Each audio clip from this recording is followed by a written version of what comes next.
Good evening. Welcome to this evening's Parent Connection webinar. Tonight we will discuss on-campus student employment.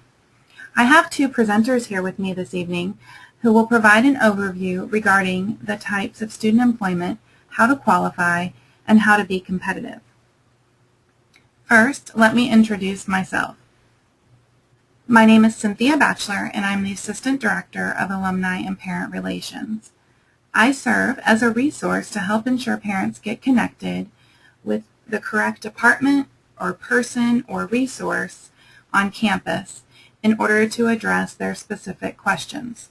In other words, I'm a connector. Additionally, I oversee the publication of our Parent Connection e-newsletter. I oversee the Parent Connection webinar series, which is what you're participating in right now, and also a variety of other informative resources, both written and virtual. Finally, I coordinate the Parent Advisory Council and I appoint new families each year. We are currently seeking parents, and so if you're interested, please connect with me at the end or after the webinar. Before we get into tonight's content, I have just a few items to go over regarding the structure of the webinar itself. I will serve as tonight's moderator, and like I mentioned, you will hear from two presenters, one from financial aid and one from career planning. Our audience is in listen-only mode for the duration of the webinar. Also, the webinar is being recorded so that others can benefit from this content in the future by visiting our website. I would like to check and see if everyone can hear me and see the PowerPoint. If you can, please click on the icon in your toolbar that indicates raise hand.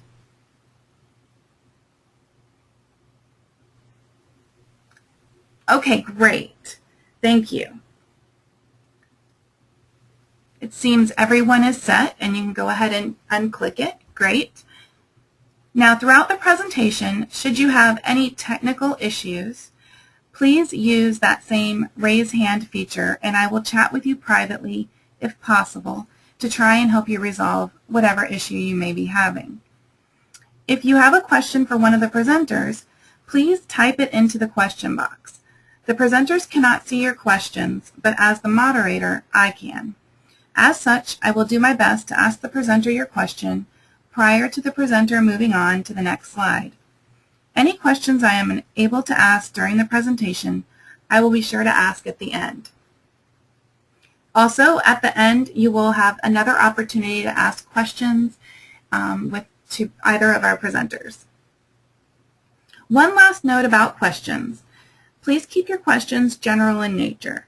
Due to the format of this webinar, we are unable to answer questions that may be specific to your child's circumstances, and our presenters are not able to look up information for your specific son or daughter. Instead, if you have specific questions about your student's circumstances, please contact the presenter individually after the webinar.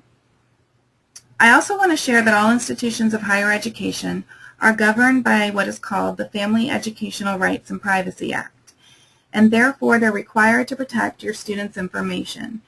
As such, your student would be able to sign a waiver to release information to you, the parent. If this is something you're interested in, please discuss this with your student. Are there any questions at this time before we begin?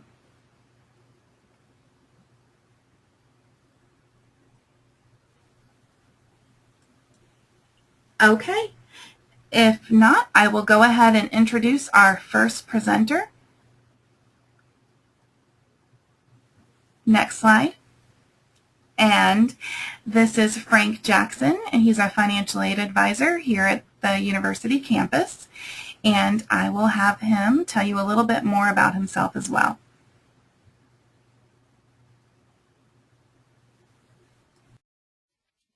Good evening, and thank you for having me. My name is Frank Jackson, and as Cynthia said, I work here in student financial aid, and I have been administering federal financial aid programs for over 13 years. So hopefully I'll be able to bring to you this evening some vital and good resources, some information as it pertains to student employment here at St. Leo University.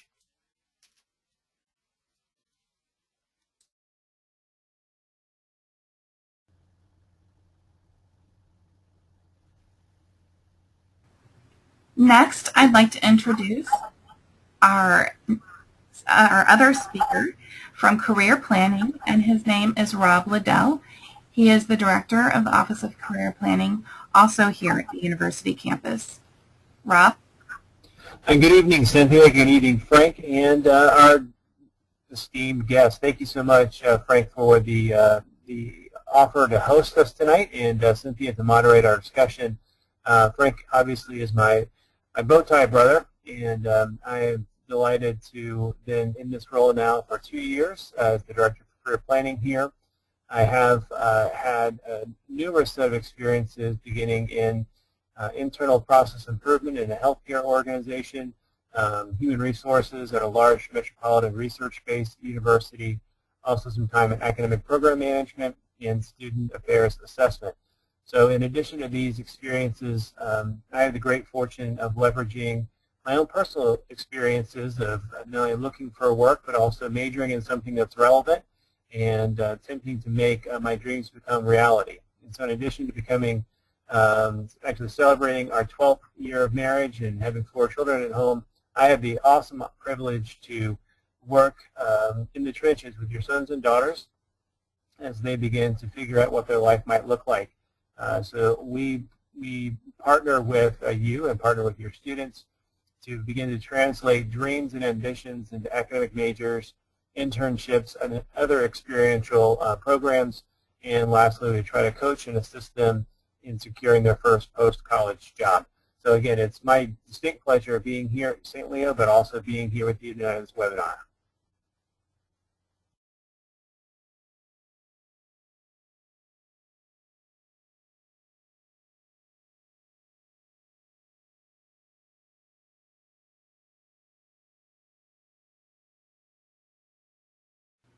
Next slide.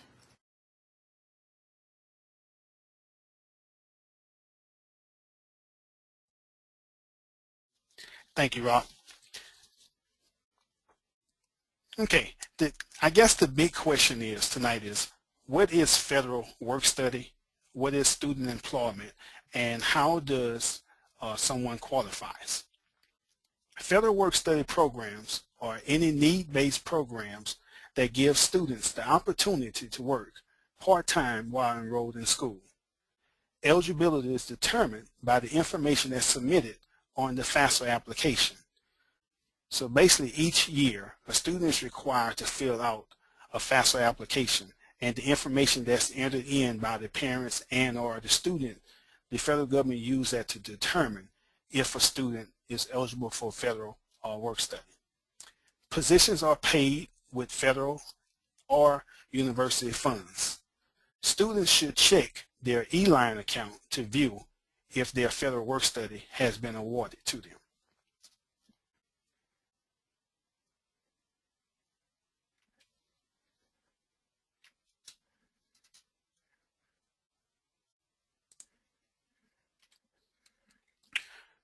What if a student would like to work but does not receive federal work study? Here at St. Leo, we offer a limited number of non-federal work study jobs, and these jobs are competitive.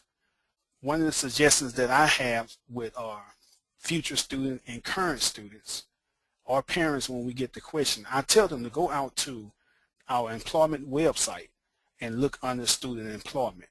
And we list all of the jobs there, whether they are federal work study jobs or just regular student employment jobs.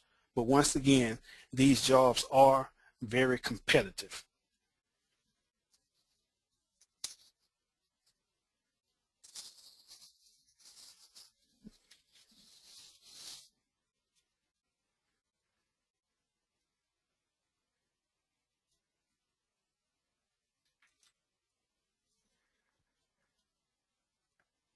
And so, Frank, I'm going to use that transition. I no longer am able to participate in a sport. It's not due to any kind of impairment, but it's rather just a function of age and different interests. And so while I can't compete on the athletic arena, I do like to win at work, and I like to win with helping students find opportunities. And so one of the best ways to encourage students to win is to highlight the benefits of working and the benefits of student employment. And so if you're like me, you've probably already read the slide, but I'll start from the bottom and work my way up. Multiple research studies, including the repeated administration of the College Student Experience Questionnaire, CSEQ, if you're familiar with it, have linked work study students with higher academic achievement. So effectively, a lot of the reasons offered would be students who are able to take advantage of the work-study programs oftentimes are equipped with superior time management skills, and oftentimes just the time gained by working on campus as opposed to working off campus can be just the very simplest advantages for students to realize. Another benefit would be the flexibility. While these are still real jobs in a professional office setting, the role of student is valued, prized, and protected. Just like Cynthia mentioned earlier, your son and daughter's personal educational records are protected. We, in fact, structure these engagements in such a way that a student's academic progress and that role is guarded to the extent that we can. So while these are still real jobs, there will be every opportunity given to students to maintain their work schedules as not being interfering with their academic schedules. The last two are kind of traditional benefits of working. One would be professional development. Again, opportunities to work in a professional office setting. Oftentimes, there's the age-old question in nature versus nurture, and do we have an opportunity to influence the environment? And I think that we do. And so oftentimes students that have more and early exposure to professional work environments tend to do better, find greater clarity about what they're looking for in a workplace, and also are able to build skills that they're able later to leverage in their success. And then lastly, building relationships. We are very fortunate here in career planning to have been able to recruit and hire a student, and we thought we were pretty smart to hire a first-year student 2 years ago. So Morgan will be, this is a name I invented, Morgan will be an upcoming junior this year, and she's been able to work with us, and I'm going to step out on a limb and say that she'll enjoy greater outcomes just being around the professionals, not only from the business community, but also the university administrators and faculty and other staff that we have an opportunity to regularly work with. So in sum, building relationships and developing one's professional skill set, taking advantage of a flexible work setup and schedule, and lastly, some research would suggest there's a link between work-study students and heightened academic achievement. All these are benefits of student employment, and why your son and daughter should take advantage of this opportunity. The next slide, please.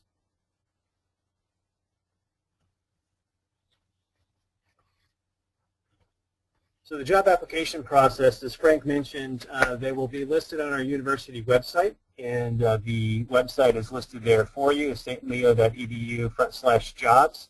And again, these positions will become visible to all, would be applicants on June 16th, thereabouts. We're usually pretty good at that timeline. And we do recommend something of a structure. And again, we really try to find educational merit and value out of everything we do here.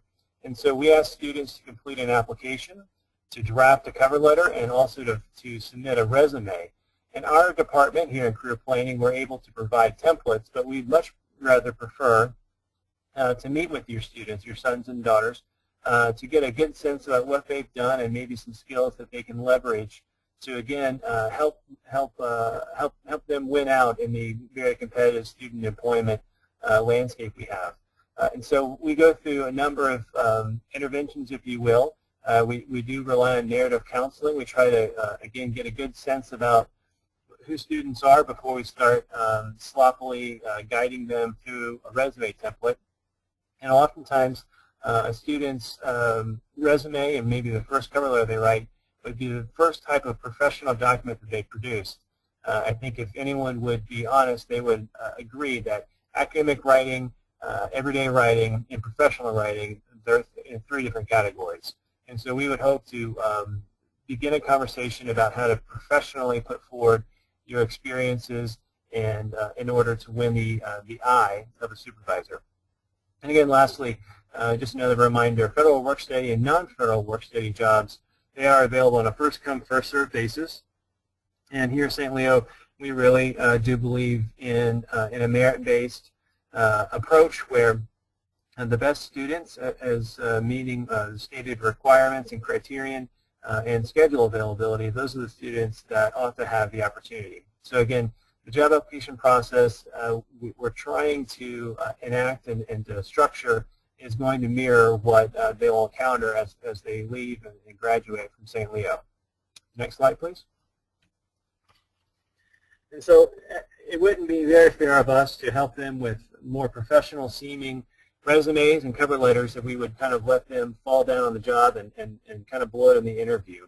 Again, I think that's the message of the day, is to get started early, make a decision about whether or not you'll participate in this program, and treat it seriously because this is a competitive program. We do want to offer mock interviews, and mock interviews, again, are structured in such a way that students would get an opportunity to interact with some professionals on my team, including myself. I'll try to be professional that day. We'll ask them questions, not only about what you might identify as a strength or a weakness, but we'll also ask them to do some situational-based questions or behavioral-based questions about how they would respond given a certain scenario. Oftentimes, a student's or an applicant's fluency in that process is going to prove to be the difference in whether or not they're selected for a role. And so, when interviewing with a department, an academic or support department here on campus, it's important for students to be sure to remember to print out their class schedule and to bring it with them. Again, this not only signals an opportunity to demonstrate an organized, workmanlike attitude, but it also will help evaluate how these students can best meet the needs of the department. And I'm very familiar with cases in which departments have stated a preference for up to 20 hours per week of employment, and that had to be spread out over 2 or in some cases 3 different student workers to, again, provide the experience for as many as we can, but also to make sure that the departmental needs and the professional needs of St. Leo University are being met. And then again, the last note I think is very important. Again, there will never be an occasion in which a student will need to decide between going to work and going to class. The class may even be canceled, but the student will not be scheduled nor to be expected at their office at that time completing work. This is a very regulated space here at St. Leo and with most higher education institutions of any report. And so, again, in the emphasis of drawing enough focus and sufficient amount of focus to the student in the student worker formula, we will never schedule students in conflict with their academic work.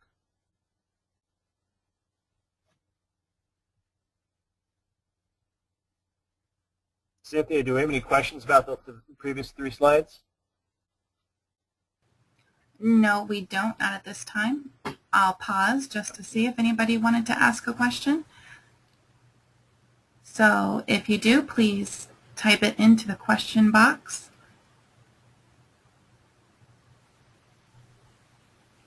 And no questions at this time, so we'll proceed. Thank you, Rob. Yes, thank you, Rob. Okay, I guess the next thing will be is how do my son or daughter go about getting hired, and what steps would take place? We like to advise students that once they have reviewed their St. Leo E-Line account and that they see that they have been awarded federal work study, is the first thing to do is go to the St. Leo Student Employment website. From there, all the employment jobs that's available will be listed. They will also list if it's a non-federal work-study job. Also, they list all federal work-study jobs. I tell most students from that point, once you get your resume and your letter of application together, and you go online and submit the electronic application for the job, to immediately contact that department and basically tell them that, hey, I put in an application for this job. I would like to know if I can come in and interview for that particular position. I try to tell students to be kind of proactive. Once you submit that application, reach out to that department to let them know that, hey, I have an application in, try to get into the door so you can interview. The next step is that department or that hiring supervisor will contact the student. They will bring them in and they go through an interview process. We try to make it as real world situation as possible. If that particular department decides they want to hire that particular student, there's a application package that they fill out just like any other employee that consists of a spiff form, a W-4 form, and other hiring and student data information. Once the hiring department decides that they want to hire the student, they in turn contact human resources, which go in and enter into the system that that student is hired. The student will be directed to come to the financial aid department, and there they will be completing their employment record or employment hiring paperwork. Human resources then will notify the hiring department when that particular student can begin work, and then the hiring department will notify the student of when they can actually start. Once again, the hiring department and the student sits down and they map out the schedule based on what's the availability that the student can work, based on their class schedule, and also time that they can go to lunch and dinner and stuff like that. So we work with the student throughout the whole process to make sure that the job that they're applying for is a perfect fit for the student as far as academically and their schedule, and for the department based on need.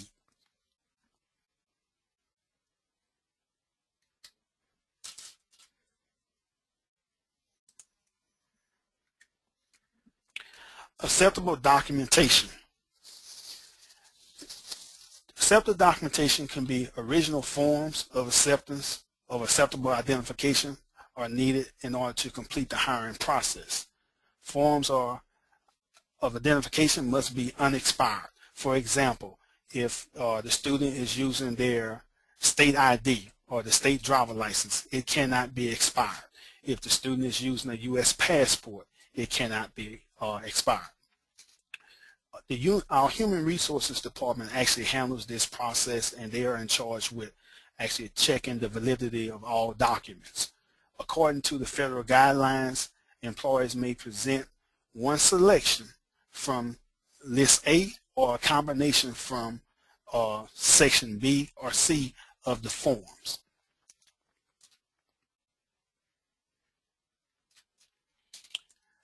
This slide here basically give examples of what are acceptable documentation when you're applying. And basically what it does is, this is actually included in the employment package. So once the student has been selected and to hire or work for that particular department, when they're going through filling out the employment forms, on this section here, it lists what they call acceptable documentation. And that documentation both identifies that the student is a U.S. citizen and eligible to work in the U.S., and it also identifies that individual. For example, if the student is submitting documentation that's in the list A or column A, a birth certificate can serve as two purposes. It can identify the person, and it also can identify that this person is eligible to work in the U.S. If the particular student is submitting a document from column B, they will have to have one from column B and one from column C. So if the student is presenting a valid U.S. driver's license or a valid U.S. ID, then the student would also need a hard copy of his Social Security card. That will be two acceptable forms to validate that the student is eligible to work. So we work the students through this process. We give them all the guidance that we can. So we work in hand with our Human Resources Department and the student to make sure that the documentation that they are submitting and the paperwork that they are submitting is filled out correctly and legible based on communicating back and forth with the student and the documents that they are submitting.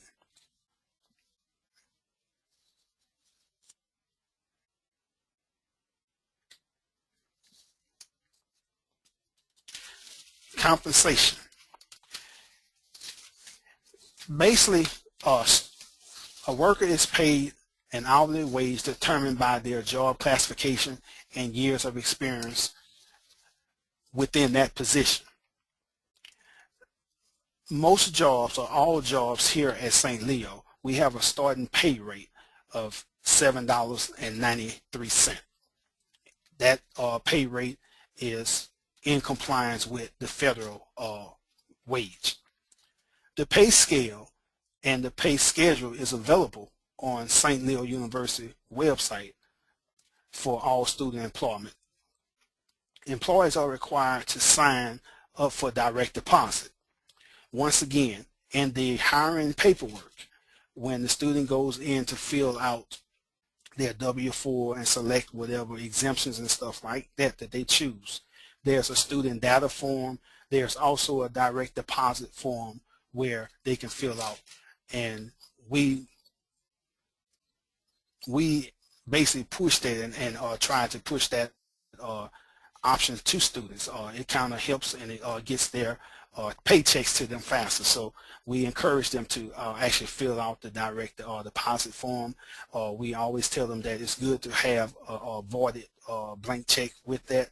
If not, if they have their routing numbers or the checking account numbers, we help assist them in filling out that information also. Timesheets are required to accurately record the hours worked each day. It is the student workers' responsibility to submit their timesheets to their supervisors at the end of each pay period. So what we do is we work with each department also with the supervisors, and we list basically a chart of each week that timesheets are due. We also try to send out friendly email reminders to each department ahead of time so that they can let each student worker that's assigned to them know that, hey, timesheets are due at this particular period. So we want to assure that each student is working and that they are getting paid properly for the work that they put in. So we try to keep the different departments abreast of the timelines, and we try to make sure that each student that's employed know that they have to submit their time accurately and in a timely fashion.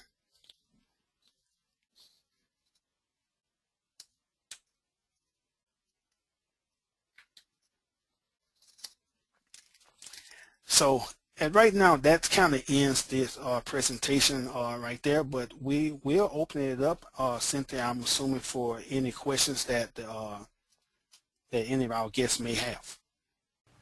Yes, Frank, that's correct. Do any of our attendees have any questions at this time?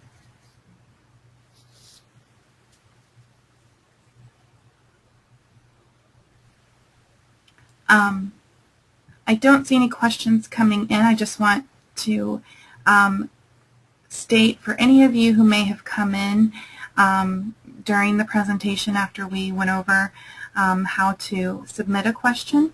If you do have a question, you should see a opportunity in your toolbar where you can click and then type in a question. So if you do have a question at this time, or maybe you weren't sure what you missed, please feel free to just put in some general questions. Maybe there was a specific thing that you wanted to get out of tonight, and if you have that question, go ahead and submit it. While you're thinking of those questions, I was just going to ask a few clarifying questions from our presenters. First to you, Frank. Could you explain what the main differences are for the student, from the student's perspective, between getting, let's say they qualify for federal work study, but they see a student employment position that is not a federal work study position. What would be the benefit for the student as far as, the difference between those two types of jobs? Yes, thank you, Cynthia. That's actually a great question. All students here at St. Leo University, we basically have two categories of student employment. We have federal work study, and then we have basic regular student employment. The difference in the two are a student that has been awarded federal work study, they will be paid out of federal funds. We get a certain amount of allocation of federal dollars that we can use specifically for federal work study jobs. And once we give out all them funds, it's basically exhausted. But what the university does is they also extend opportunity to students where they can still work, and we call it just regular student employment.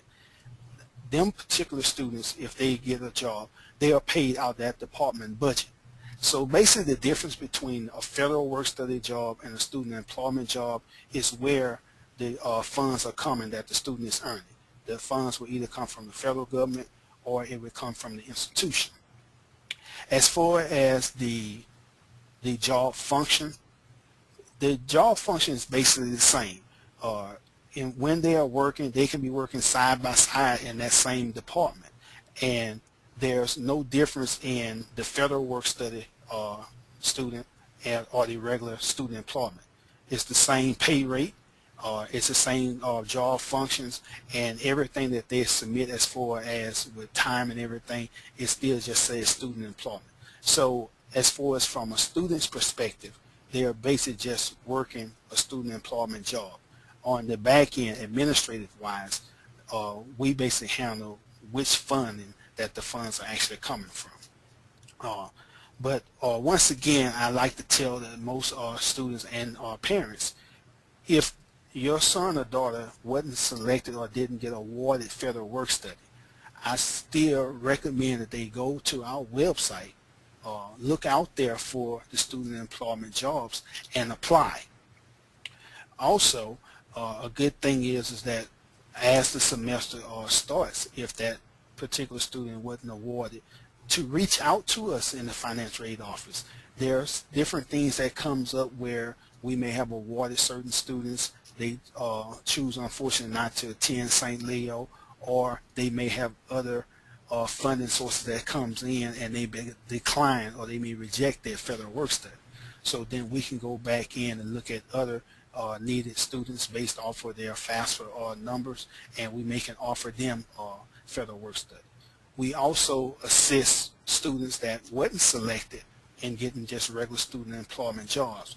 We are in constant communications with different departments with human resources, so we'll be able to tell the particular student, hey, this particular department is looking for student workers, or for example, we always have athletics come to us and say that they need students as lifeguards. So we try to reach out to different students that have inquired to see if they meet the conditions and the qualifications, and then we'll send them over to that particular department to speak with that supervisor and get the ball rolling as far as the interview process.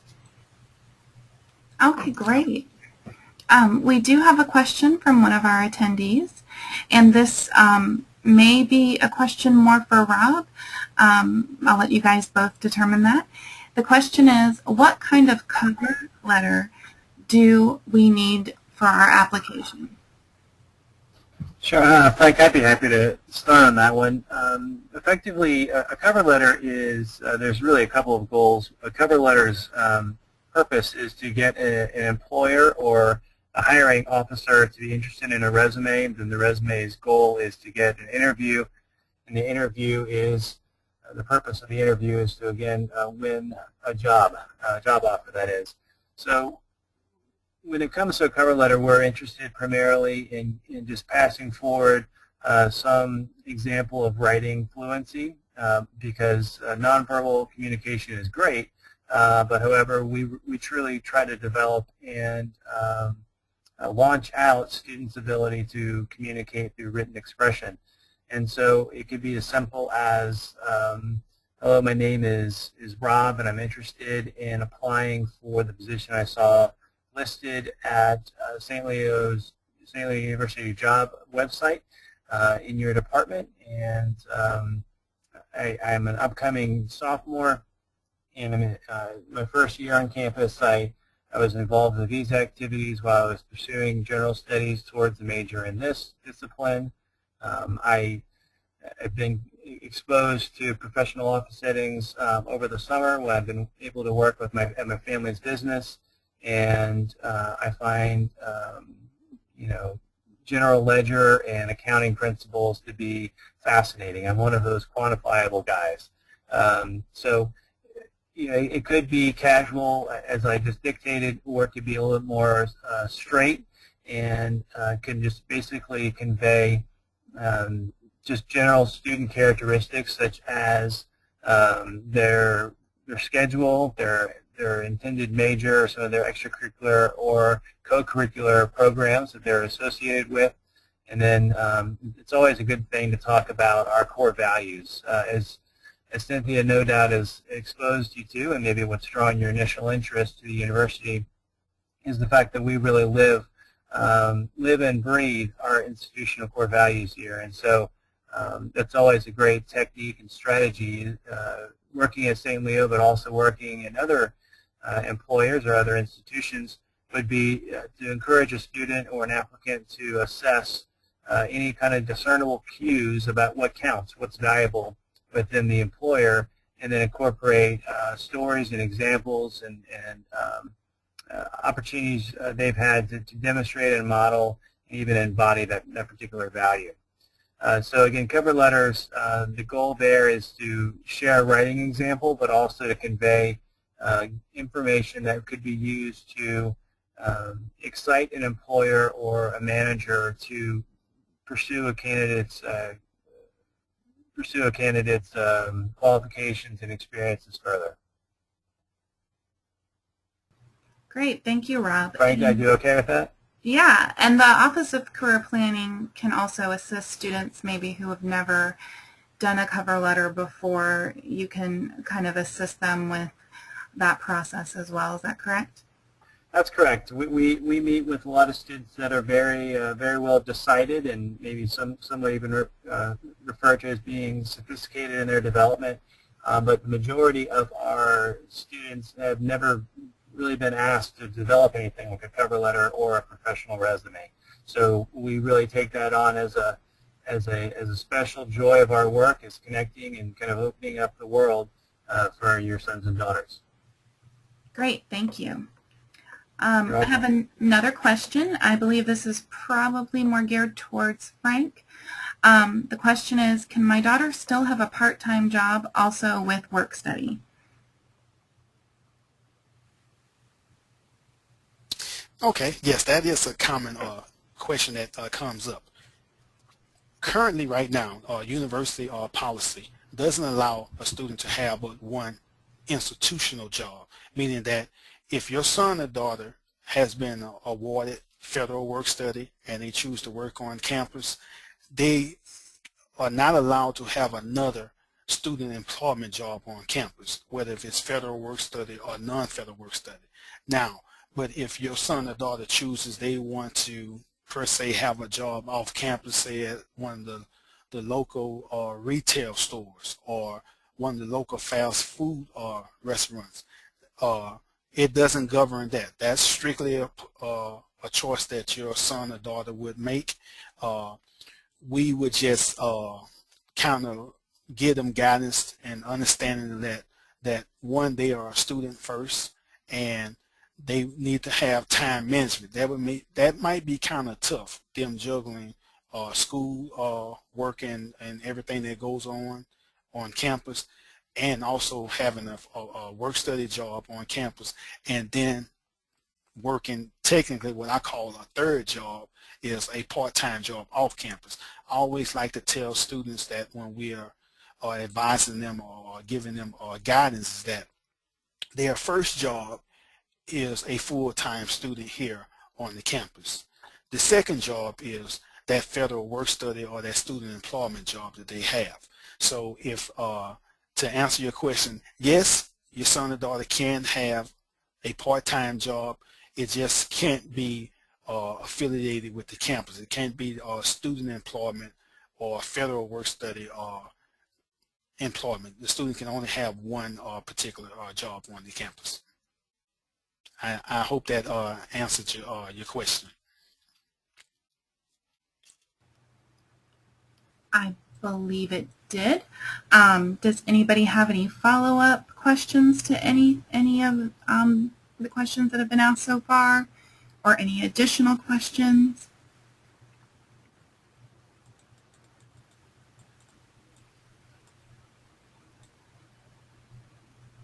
I'll give you a few more minutes in case you're typing those questions in.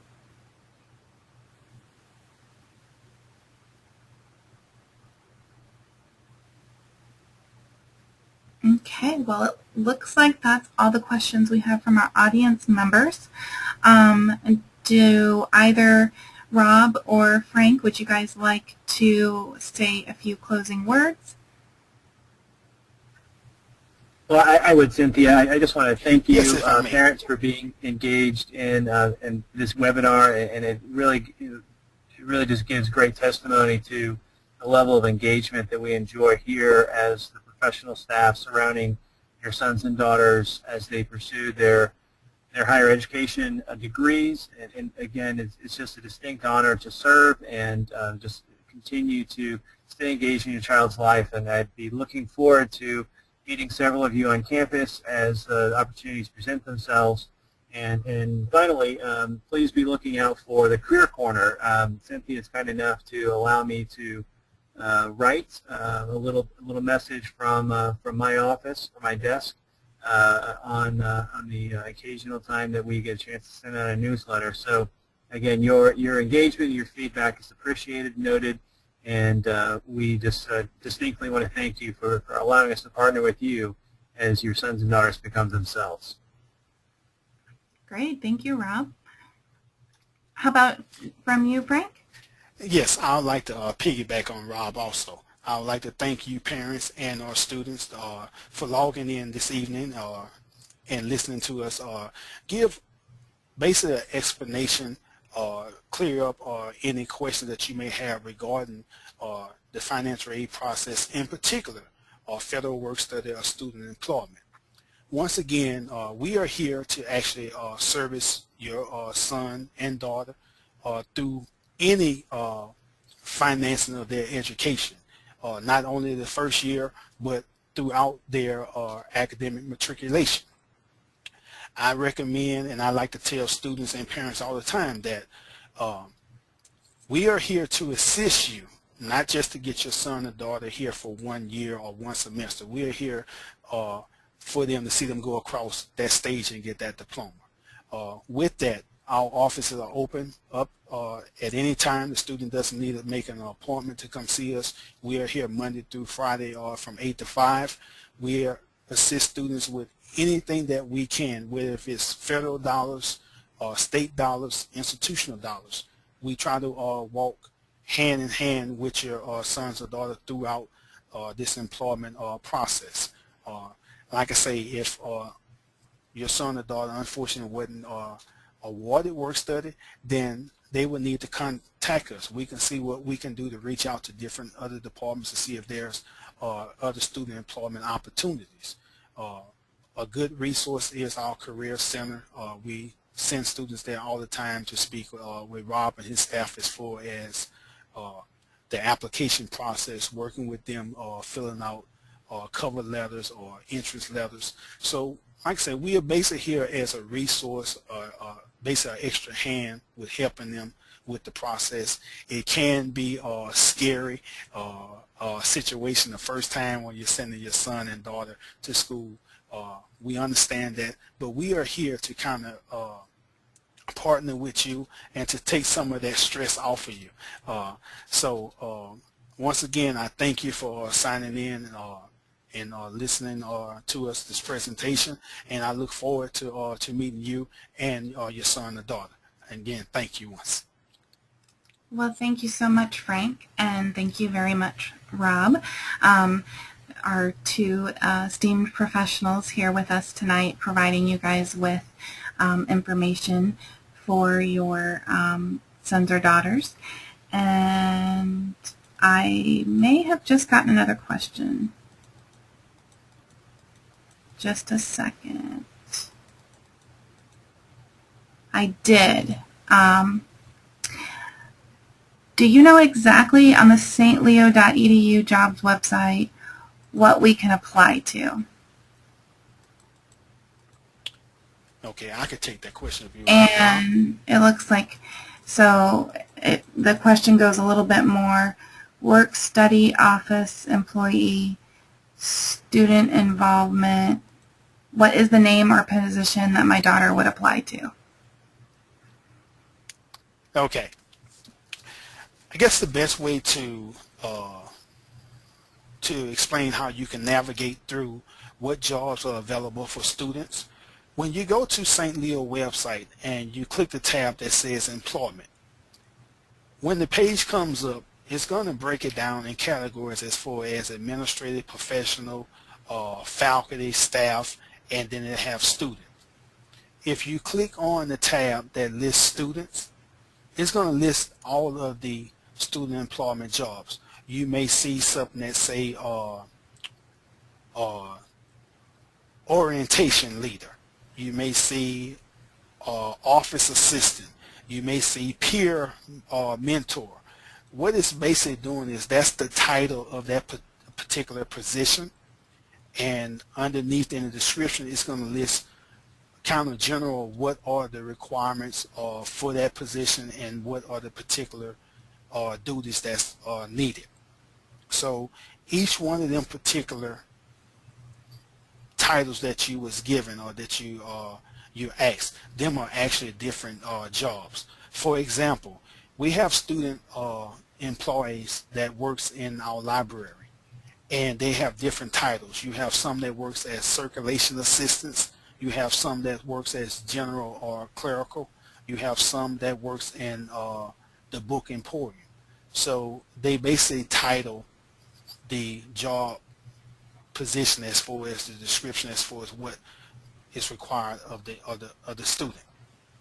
You also may have general jobs listed as far as, say, if they're working in the registrar's office or the financial aid office, they may list them as clerical assistant, or they may office clerk. So it's just a general title that kind of go along with what the job description is. But most of the jobs under student employment, under the student section, they are going to be for federal work study or normal just student employment jobs. And I think, Frank, that's the question, is how do you tell the difference? So let's say the student doesn't have a federal work study award. How would the parent be able to advise their daughter on how to differentiate between which ones require federal work study and which ones do not? It's normally going to have an identifier in the criteria that says federal work study required. If it doesn't say federal work study required, then it's a general or student employment job. But it will have a description in the verbiage that says that they're hiring federal work study students only, or if it's just a general student employment job. Okay. If that answered your question, could you please raise your hand for the person who answered that question? Okay, great. And do we have any additional questions? And while we're perhaps typing one up, I will just say thank you very much to both Rob and Frank for being here this evening. We appreciate your expertise and the time and dedication that you have for our students and their parents.